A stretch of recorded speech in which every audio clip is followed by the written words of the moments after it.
accidents out here. All right. Welcome, welcome, welcome. Happy Friday.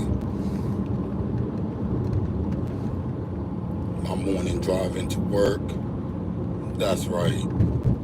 Get into the bag, not from YouTube content. So go ahead and get your minds right before y'all start, talking about what real content creators should get. What's his name? Junkie Doniva. Get the fuck out of here.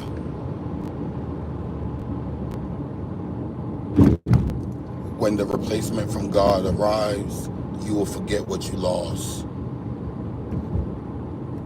Period. Another one for you guys. I just want to share this just because it's Friday.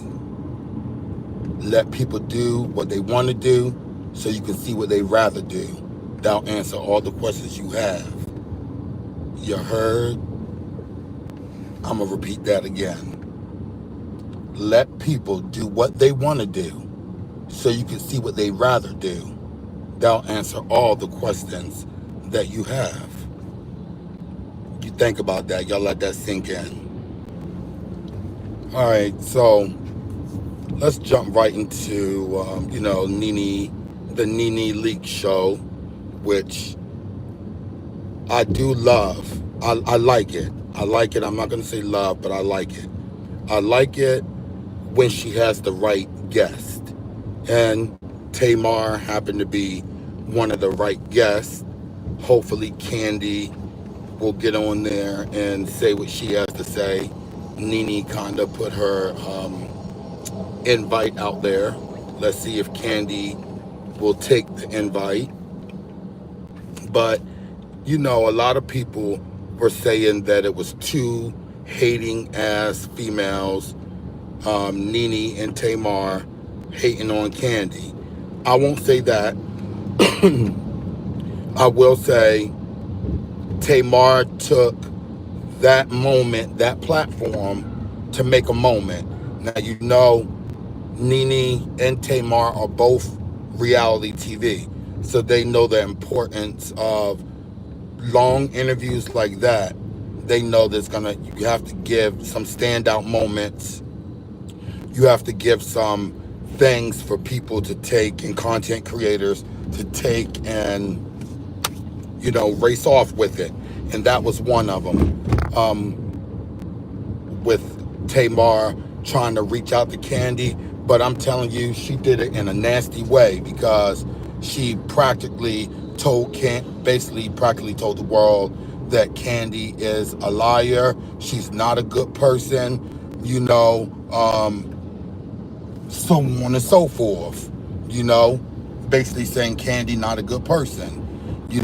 She's lying to the public. Her business not good. I mean, I don't know. Kandi is big on business, so I'm not sure how Tamar's gonna come back from this and how Kandi will respond for this, because honestly, this was a deep one for me.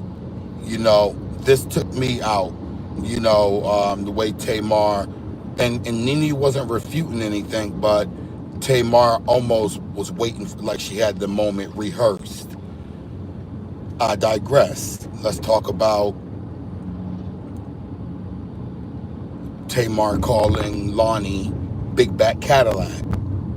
Now, Lonnie did, in all fairness, I'm going to play devil's advocate, even though people are dragging Tamar, dragging her. I'm going to play devil's advocate for that one. Lonnie, you wrote about the lady in your book. You can at least have a conversation with somebody before you write about them in your book. You feel me? So if that's what Tamar want to do, Tamar, in her mind, she's 5 years old, and she still has all of her sisters, and she's the little sister in her mind. So this 50-year-old woman acting like a 5-year-old little girl, throwing insults out there like she did on Braxton's Family Values. Big back Cadillac, kitten heels, just lighting Lonnie up. I'll say in all fairness, sometimes you can get down in the mud and do that. But Tamar, grow up a little bit, and you do fall out with everyone. So that is true.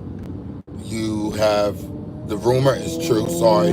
Your sisters, your family will tell, who will tell the truth on you the best? Your family, right? Your brothers, your sisters, if you have a lot of siblings, them the ones they'll spill the tea on you. So your sister saying that you fall out with everyone, there's some truth to that, sis. You know. Anyway, let's talk about the Diddy and Cassie. Cassie was on the trial, on the stand. So let me just not say Diddy and Cassie case, but it is turning out to be like the Diddy and Cassie, case. Today is going to be interesting to get. I can't wait to hear Lauren LaRosa's report. So if you following me, I'm going to start putting Lauren LaRosa out there, because just the way that she break this shit down and make it make sense for you on what's going on. She paint the whole picture. We all know this isn't televised.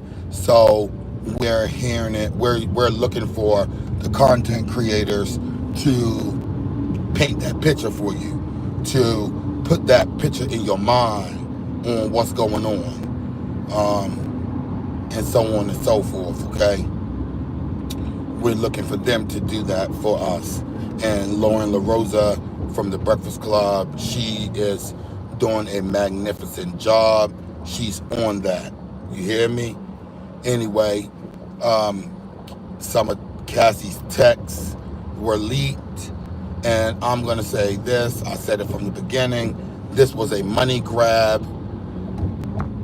The feds went and locked that man up for shit that people go through in their relationship. Now, from what has been revealed, this is what I think. Maybe Cassie and Diddy started out genuine. She's always been in love with him, but I feel he fell out of love with her because she enjoyed the freak offs so much. Maybe if she would have told him, hey, but every text they put out there, she was asking for the freak offs. When is the next one? When everything. So it's like, she never told him that she didn't like him. She only showed her admiration for it and loving these freak offs. Something weird inside of me tells me she's trying to throw the case on purpose because she ran out of money again, and she's the breadwinner because this loser boyfriend of hers has no motion going on. I'm sorry, loser husband of hers, he has no motion, he has no he's low vibrational, he has nothing going on, right? And he's depending on a broken woman to raise him up and take care of him while he stuff her with kids and keep having kids like a Mexican. Just keep her on. She said that Diddy used to insult her and tell her she looked Mexican and all this other shit, but that's what your husband doing. He's stuffing you full of children. And, both of you guys are moving on low vibrations right now. I don't understand. This turned into what exactly we knew it would. The CNN video that was released has nothing to do with sex trafficking, anything. So hopefully Dawn and Aubrey can come to the table with something that says, hey, I was sex trafficked. He locked us up. He do us, tell us something that we don't know. Dawn, I definitely want to hear your case, because you have Kalina, who said that you are bullshit, your other bandmate, and then you join forces with Diddy not once but twice. Okay? So Dawn, I know this is a money grab for you, But good luck, because this looks really bad. Diddy will get off of this. So you need to think about what you're doing. You should have did what D Woods did. Speak your truth, but stay the fuck off the stand. You know? Anyway, Cassie, Queen Freak Off, that's what I'm going to call you. This was a very graphic trial. For them to put, it's like, didn't karma come back to bite you? You paid for that $20 million. And hopefully you'll go ahead and write that book, because you paid for that. That 20 million, not 30 million, but 20 million that you for civil or whatever. Let's just say that the way that you're being ripped apart and exposed, and at the same time they're asking you, was Diddy addicted to anything? And you're like, yes, success. You know, you said he had a opiate overdose back in 2012. You said that you were dependent on opiates and also addicted to drugs, to where he had to go out and ask the LA drug dealers not to sell you anything because you were doing drugs by yourself. The defense went on to ask you, did you do drugs without Sean or Diddy? And you said yes. And they asked you, how did he reply? And you said very angry and hysterical. He hated when you did drugs without him. He even recommended that you go to rehab and get help. So there you go. That's very tricky, guys. Very, very tricky. Paying someone, many or sex traffickers tell their hoe that they're gonna get her rehab because they care about her. That's not the way the pimp hoe game go. They trade out and get a new one. Then you go on to say that Diddy, the way his defense is ripping you apart and painting the story, he's gonna walk away from that, because they even asked you, were you around his family? No. Once you started doing the freak offs and all that shit and wanting more freak offs, and he didn't want you around his children anymore. So he spent all of his holidays with Kim Porter, and you were jealous because you said that, because he cut you out of his children's life, and he cut you out of everything because he spent all holidays with Kim. You were now irrelevant. And you said that you were hurt by that, because that was 11 years of kind of being the side chick. He didn't want you around his children at all. And then he started dating Chance. I'm sorry, not Chance. He started dating the other Asian black girl, Gina, and had a baby with her right away. So Cassie, you were too drugged. You never, maybe Sean loved you at first, did he? But I think once you showed him that you enjoyed those freak offs, I think he was, and you wanted, you enjoyed men peeing in your mouth and all that. Men or men in general on that stand, they're not gonna go for all that, because they know for a fact, once it's okay for a man to cheat, but once that female cheat, throw that pussy away. It's like, ew, get it away from me. Throw it away. Someone else touched it. I don't want it anymore. So Diddy stayed with you, but treated you bad, because at the end of the day, he was like, ew, throw that pussy away. This girl loved these freak offs. She liked to be slutted out over and over. And then on top of you being the freak off queen, you was also cheating with other dudes. He was also fucking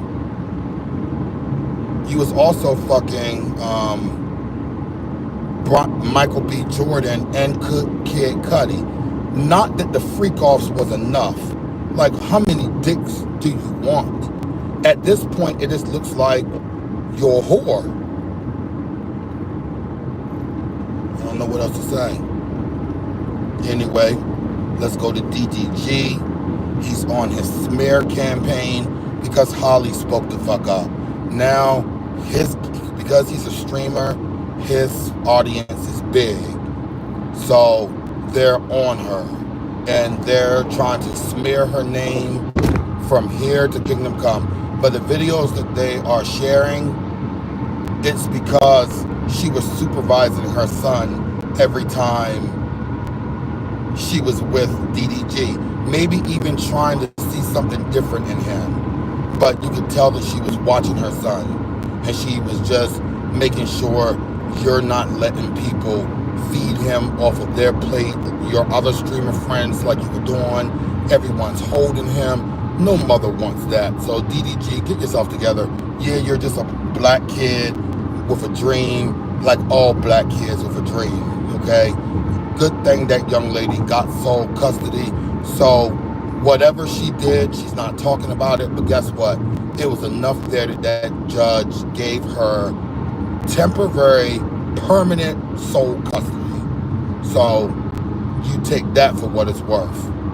Now, rumor has it, which I believe it, she's out, she's out in St. Lucia or wherever she's at vacationing, and Brett Fires is actually there with her. So he liked that thick body, and guess what? He's there with her. So she's not just vacationing with the son. She got another man, booed up. So low-key, she hitting him the hard way. She's hitting DDG the hard way because not his nemesis, his arch nemesis, is on vacation with his baby mother, with his son playing father. You tell me that ain't some BS. So that's what Halle doing to him. That's how she's getting him back. You feel me? Halle is getting him back. Fucking with his arch nemesis, on vacation with his arch nemesis playing father with his son. His arch nemesis see his son more than him. That's how some females will do. So Halle, you're not all Little Mermaid in this situation. Anyway, y'all have a good day on purpose. Happy Friday. Let's do what we do and be great at it.